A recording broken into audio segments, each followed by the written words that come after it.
Last year, in the first ever presidential directive on this challenge, I made it clear that preventing mass atrocities and genocide is a core national security interest and a core moral responsibility of the United States of America.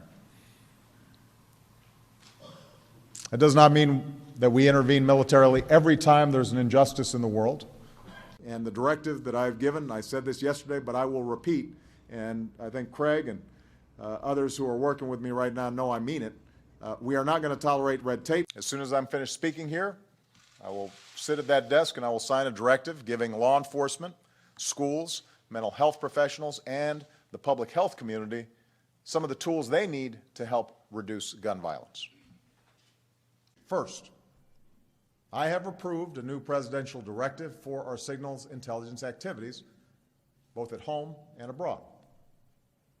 So I put forward what's called a presidential directive.